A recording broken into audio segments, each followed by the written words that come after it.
I'm here to talk about success.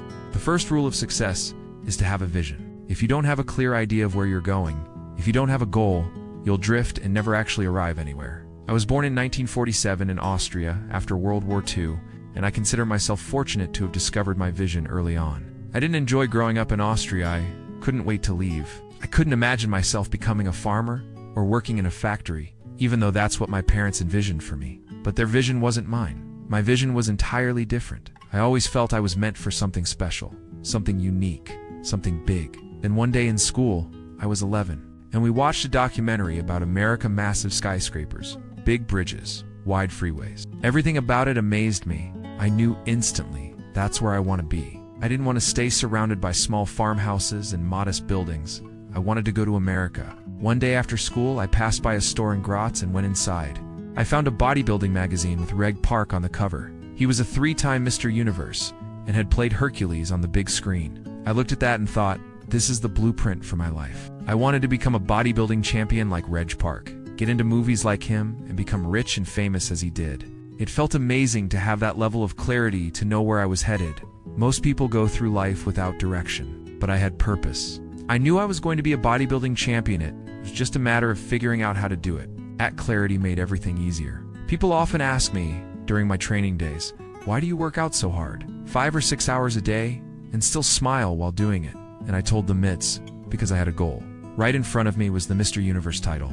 Every rep, every set, every lift moved me one step closer to making that goal a reality. I couldn't wait to do another 500-pound squat, another 500-pound bench press, or another 2,000 sit-ups.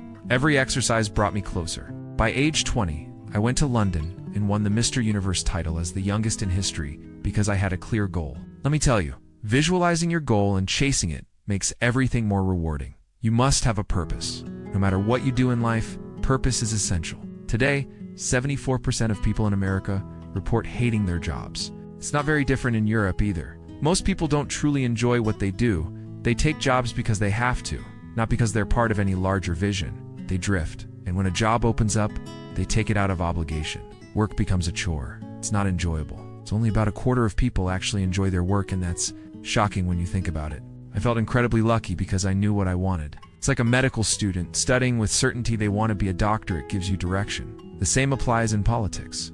I had a very clear vision that I wanted to be a leader of California. That was as far as I could go, since I wasn't born in the US and couldn't run for president. But becoming governor of the largest state, 5th largest economy in the world, was the ultimate title and political achievement for me. Despite people telling me to aim smaller and that I'd never make it, I announced I was running for governor, and 2 months later, I won. Again, because I had a clear vision for California. That's the first rule. Have a vision. The second rule is, don't listen to the naysayers. Throughout my life, I heard that's impossible or that can't be done. Every time someone told me no, I heard yes. Every time they said it's impossible, I knew it was possible. I believe in what Nelson Mandela once said. Everything is always impossible until someone does it. That someone would be me. Just because something hasn't been done before doesn't mean it can't be. I worked just as hard preparing for acting as I did for bodybuildings, studying English, working on accent reduction, taking acting classes, and constantly improving. It was a non-stop effort. My first movie, Hercules in New York, flopped. But that didn't bother me. I still held the same vision. I went on to do Streets of San Francisco, Stay Hungry, Pumping Iron, and The Villain. Then I got a call from Dino De Laurentiis at Universal to star in Conan the Barbarian. After the movie, the director, John Milius, told the press, if we hadn't had Arnold, we would have had to build one. Think about that. The very body they once said would hold me back became a strength. The film was the biggest box office hit of summer 1982. Then came Terminator. James Cameron later said if Arnold didn't have that accent and didn't sound like a machine, the movie wouldn't have worked. So the two things I was told would ruin my chances, my body and my accent, turned out to be assets. And why? Because I didn't listen to the doubters. This is an important lesson. Never listen to the naysayers. When someone tells you that's a stupid idea, you don't have to argue. Just think to yourself, what do you know?